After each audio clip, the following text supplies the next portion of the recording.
Meet Judy Rex. Judy teaches a multi-age class of 3rd and 4th graders in Scottsdale, Arizona. A visit to observe some of their day can reveal key elements of an effectively differentiated classroom. Routine is a part of our day. I think sometimes people think when you have a lot of different things going on in your classroom at one time, it's chaos. And yet, it's organized, and it isn't chaotic at all. Lauren, I thought it was Logan. I better change that. The children enter the room, and I greet them, they greet me, and greet each other. There's a whiteboard by our door, and it's got a little message to them. I'm happy to see you, good morning, hello, and here's what you need to do. If there's a certain activity that they need to do, some papers that we need, they'll be in their mailboxes, which are right by the front door. And it's such an easier job to manage getting paper to them, returning things to them. This classroom belongs to us. It's not my classroom. And as such, we work together to maintain it, to keep it operating. If the children can do it, they do it. I give them as much responsibility as I possibly can. So Corey, who's the teacher keeper this morning? We have a teacher keeper. In the morning, this person is in charge of checking in home learning, which is what we call homework. So when the children arrive at school, they get out what they did the night before. They have a home learning calendar that their parents signed. They show that to the teacher keeper, who then checks them in. They turn their work into a basket that I can collect and look at, hopefully during the day, and get back to them that day. At this time, they were looking at the task board for our language arts activities we were going to do. They were recording what task they were doing, who was on their team today, because it was most likely different from the day before, and getting any materials that they needed to get ready for that.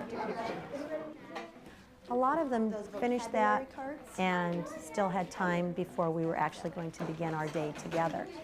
That's when the anchor activities come in, where they know we've talked about it. We have a list.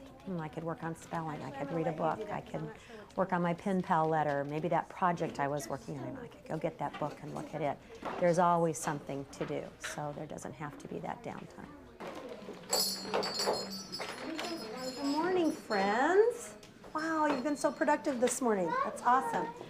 If you'd all join me up here at the front of the room, we have a morning message that was written by a few of your friends. My class is a 3rd and 4th grade multi-age classroom with 25 children, 10 of which are 3rd graders, 15 are 4th graders. Of those 15, 13 have been with me now for the 2nd year, which is always wonderful. We're up and running at the beginning of the year. The age span in a classroom like this is from 8, really up to 11 years old by the time we're finished with our year. Of those 25, 2 of them are on IEPs, and we're in the SST, Student Study Team process, with an additional 4 for possible learning disabilities or concerns that we have about where they're headed. 2 ESL children, 1 LEP, and I do have some movers and shakers. I have 3 kids that are medicated for ADHD, and I also have 2 children that are identified as gifted as well. So we run the gamut. In our classroom, we say there's 25 children here, but there's 26 learners and there's 26 teachers. I learn from them, they learn from me, we learn from each other, and we teach each other also. I learn from them on a regular basis. Thanks for coming right on down. You find a spot? You know, you were doing your job, Phil, and thank you for taking care of that banking business. Good morning, everybody. Good morning. Welcome back. We have a wonderful morning message written by our friends Kaylee, Corey, and Lauren. They did such a great job of writing it yesterday that we're having to do it in 2 parts, because we would have been here all morning just doing their morning message. When we're meeting as a whole group, we're discussing where we're going possibly, where we've been, what concerns we have along the way. We're going to read through it together first, and while I'm reading it, think about what we're going to be doing today. And also think about those words that are in the parentheses. Which is the correct one? Which one? We've been talking a lot about these homophones, so get it in your mind, and then we're going to talk about it together. Are you ready to read with me? Yeah. Okay, here we go. Dear friends, how are you? Are you getting better at reading cursive? Yeah. Give me a little thumbs up if you're feeling more comfortable with that. Cool. Here we go. How are you? Today we'll be continuing our new study of government. Period.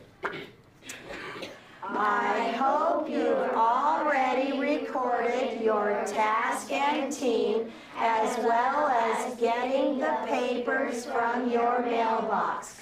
I'm sure you're going to have a great day. Love, Mrs. Rex. I want you to take a minute to talk to the people around you. Everybody buddy up with somebody, 2 or 3, and decide in this first sentence what the correct word is. You've got 1 minute. Go. When we're doing an all-class discussion, I'll pose the question, ask them to talk with a group around them, an individual, buddies, but they get an opportunity to discuss it. Okay, buzz, buzz, buzz, buzz, buzz, buzz. Stop. Thank you. Okay, let's see if Lindsay, can you tell us? What do you think? What did you and your buddy think? You and your buddy. R, because it belongs to, it's our study. It's our study. Thank you very much. Everybody think so? Yeah. Okay. Jose, what did you and your buddy think about this? The bottom one because it's new, not new. Okay, so We didn't know our study. Yeah. oh, we don't know our study. It's brand new. So how do you spell a brand new study? N-E-W. Thank you so much. Okay, are we ready for the second sentence? Yeah. Okay, here we go. Karen. Over here. Oh, there you are. What do you think? What I find is there's always those children that want to be the ones to give the answer, to monopolize a conversation, and that leaves out a lot of children. So in an effort to be inclusive and get everyone to participate, we use a stick method. Everybody has a tongue depressor that has their name on it, and I will draw a stick, and if your stick is drawn, then you answer that question. The stick goes back into the cup so that it doesn't mean you can now fall asleep at the wheel. You still better be with us and be prepared because your stick may be drawn again the next time. It really has increased children's attention, cut down on conversation monopolizers, and involved everyone in what we're doing. You ready? Diego, did you and your buddy decide on this? I hope you've already, you haven't gotten that far? What do you think? Can you tell? Do you know what it is? What is it? The bottom one. The bottom one. How come? Because you are tasked. Oh, you remembered. If it's got that apostrophe, you'd try saying you are. I hope you've already recorded you are tasked. Okay, if any of you say that, I'm going to seriously wonder about you. Okay, so I hope you've already recorded your task and team as well as getting the papers. I'm sure. Jessica, what do you think this next one is? I think it's the top one. The bottom. The bottom one. Well, I'm hearing top and bottom. You are. Let's try it. I'm sure you are going to have a great day. Your first inclination, try it out and see, because is there something that belongs to you? No. Hillary. What's an inclination? Inclination, it's when you think you're going to do something, like you're leaning towards that. Okay. Okay? That's the expensive word of the day, inclination. See if you can use it, okay? All right, good job. We're going to get busy on literacy first. I have a reminder for you. Oh, Chips. Yeah, our chips. Uh-oh, these were great. I loved the way they worked the other day. We've recently introduced a new routine where they have a question chip. They can use it with me once. Once it's gone, then they're out of luck. I found that it really helps them direct their thinking with each other as opposed to just relying on me for the answer. And if you spend your chip, it's like you don't even want it's like, piece of candy. that's right, it's gone, right? Okay. Okay, any questions about what you're going to do for your literacy activities? No. Sydney? First, do you finish what we were doing yesterday, and then you start on your next? What were you doing yesterday? Me and Molly were, and Jessica were. Oh, you were doing the writing? Yeah. Yes, that's why I put 2 cards in there. So if you finish, then you work on the next card. Okay, so if you think we can be productive, busy, working in 1 minute, quietly get up and do it. My group, I'm meeting with you at the back table. Early in the year, as a classroom, we discuss a classroom rubric and develop it on our own. We talk about what would an ideal learning environment look like and what it would take to attain that. We came up with our classroom agreements that require that we show respect to one another, that require responsibility for our actions and our choices, that we all agree to give a personal best effort, and that's the bar that we set, personal best. After they're written, they're on a poster. Everybody chooses to sign it if they're going to abide by our classroom agreements. And we put it on the back table and we leave it there for a week, and invariably it's signed by everyone at the end of that time, and then it's prominently displayed in the classroom and referred to. Okay, 10, 9, 8, 7, 6, 5, 4, 3, 2, 1. Good job. There's one. I remember when we talked about how there's different kinds of questions. What kind of a question is there right there? It would say like, where was the hamster? And it would say the. And it's right there. You can point to it right there. In the small group instruction that I was doing, we were working on question and answer relationships after reading a paragraph. We're talking about test-taking skills, getting ready for that to come up in addition to content reading. How about a think and search kind of a question? What kind of a question is that? You gotta think about it. You have to find. You have to search in the book, and you have to really think about it. Okay, but can you find the answer right in what you've been reading? Yeah. If you think and search? Okay, how about the author and you? You know, sometimes when we do the standardized testing and they'll say to you, what would be another good title for this book or this passage that you've read? Are they just asking you what you think? What the author would think too. Oh, what the author would think too. So it has to be you thinking about what you know, but also what the author's saying. There's such a gamut of readiness in the classroom. I have students that are reading from second grade up through post-high school material. I have children that are needing to just understand simple sentences. I have children that are doing complex punctuation types of things. I have children that are learning to write a topic sentence, others that could write 3 pages. So we've got all those differences. In order to provide for that, I use a system whereby we have flexibility in both the task that children are doing and the groups, or we call them teams of children that are working together. They all have a name card, and I have a lot of different task cards that run from spelling, grammar, writing, reading, anything that might fit within the realm of language arts. Those can be varied. The children all know that they will not start at the top and work through every task that's on our task board. I can group the children according to their readiness. I can group according to interest. I can group according to learning profile. A lot of times we've put books on tape. Today I had a group of children listening to a tape. They are the kind of kids that enjoy that auditory experience and benefit from it. We've done literature chat circles where we've put books on tape. I have student readers that will do that for us. It doesn't always fall to me. They love being a part of that. Do you remember the strategy we talked about for when you have something to read and there are some questions after it? What's a good thing to do first to kind of give you an idea of what you're going to be doing? Read the question. Yeah, look over the questions first. So take a few minutes and look over these questions and see if you get an idea of what kind of question that it's going to be that you're going to be answering. So take a look at your questions right now.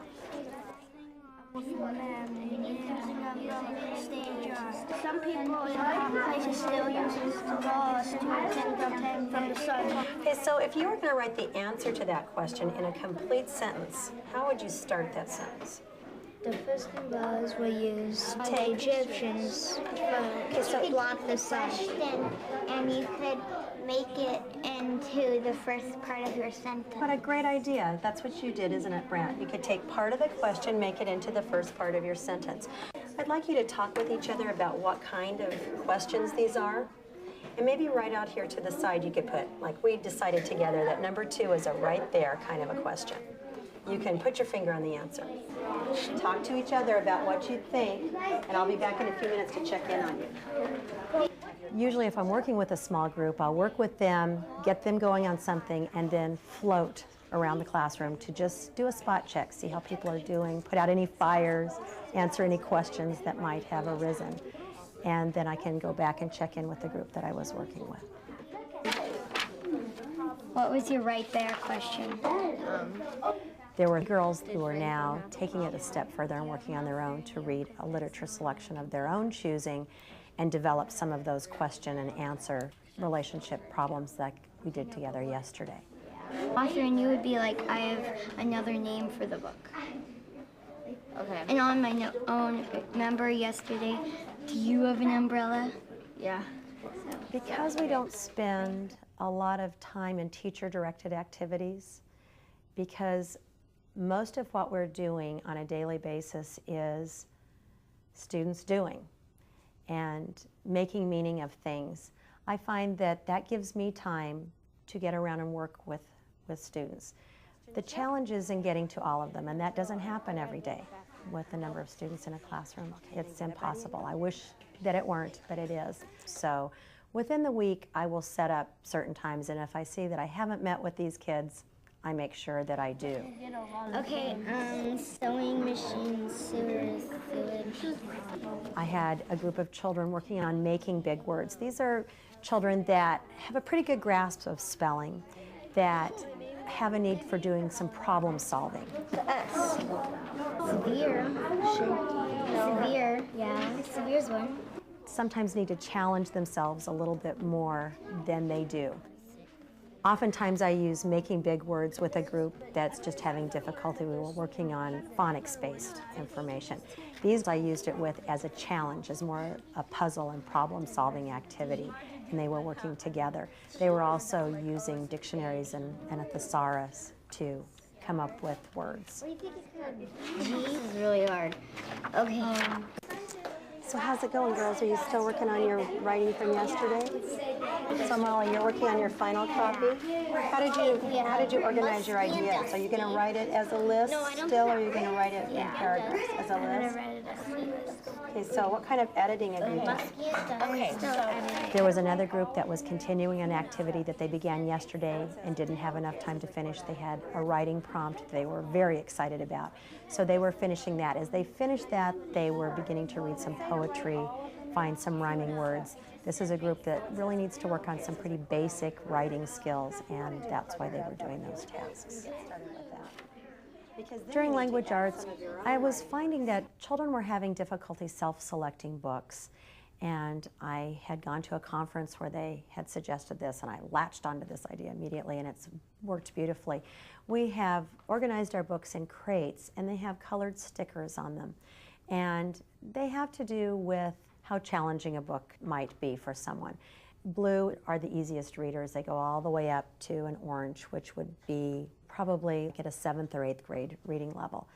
At the beginning of the year, when I'm reading with the children, we talk about what books might be the best for you. I had a group of children that I felt needed to be challenged. They can do your everyday editing. They no longer need to practice that. They were working on dialogue tags and looking through literature selections to find some different ways to use dialogue while they're writing. And they are, in addition, being challenged to find a way to present that to the rest of the class to use in their writing. How are we doing here, kids? There were 3 students that are having some difficulty with spelling. I'm really working with them on mnemonic devices, on getting pictures in their minds for their words, on developing strategies with patterns and spelling rules. So they were working on something outside of what would be normal spelling activities that the whole class would be engaged in. New? Which one means brand new? Like I just got it. Not 90. This new is the one, like, I knew that answer. Oh, this is no? Yeah, like I knew that answer. I know the right answer. So can you help each other with this and make sure you're on the right track here? Good job. Miss Wax! What, Dola? Look at my handwriting. That's awesome. That's the best yet. Okay, as you're finishing this up, pull out your daily report card that we've been working on and think about our classroom cues and how you spent your morning this morning. Were you giving personal best effort? Were you making good choices and being productive? All those things that we talked about. Use our classroom cues, 4, 3, 2, 1. The rubric that we use was developed by the children, and it's a 4-point rubric. 4 we call X Factor. Our school logo is Leap for Excellence, and X Factor means not only have you done your personal best, you've gone above and beyond. You've maybe helped someone else, you've challenged yourself to do more than was asked of you, something additional. The next one, which is a 3, is Extraordinary. And that means personal best effort. You've given every attention to it, you've used everything you've got to give it everything you've got. Right after that, a 2 is Getting By, and it's just exactly that. I've done it, but I kind of slid a little. I could have done a little bit more. And a 1 means you're out. You just really haven't been doing much at all. When we're talking about our rubric and personal best, it's different for everyone in the classroom. So personal best for one child is different than personal best for another. We don't get into a comparative situation. We really try to measure ourselves against ourselves and where we need to go with that. So we're really talking about effort, and of course as a teacher I'm looking at, are they reaching the standards? Are they working at grade level? What can I do to get them there? That doesn't mean that that's being ignored. It just means that they're looking at themselves and not comparing themselves one to the other. Wow, productive work today. How many of you still are going to need a little more time to finish what you're working on? We do. Okay. You're going to put your things in a safe place. A suggestion for that? Study Skills Notebook. All of my children have a Study Skills Notebook where they keep their daily work and their papers, and I can look through that after they've put something in there. They don't even have to hand it in. As long as I've seen it, they know it, we've touched base. In addition, I keep a file on each child. I have some little cards that I attach to a clipboard, and as I'm doing my kid watching, I will take anecdotal notes. I keep samples of their writing. I do running reading records and keep all of that information in the file for that child so that I'm able to access it, whether I'm sitting down to conference with them or whether I notice as I'm working with them that they have a special area of need. So put your things in your Study Skills Notebook. Get ready for specials. Specials. Boy, time flies when you're having a good time. Okay, are you going to need this to finish your work? Oh, yeah. So where should you put that, do you think? My desk. Thank you. Thank you very much. Okay, looking for a table that's ready to go. Do we have a table dismisser that's ready to do their job? When we talked about the responsibilities of keeping our classroom maintained, we decided that we'd work together to do that. Okay, Joelle's waiting to do her job. Each table that seats 4 children has a set of jobs, and we brainstorm those together, what do we need to do. And we have different categories for them. We have a communications, we have maintenance, flora and fauna, food service, a variety of things. It's up to the children to decide at the beginning of a week how they're going to divide those jobs up. So the children are in charge of running and operating our classroom.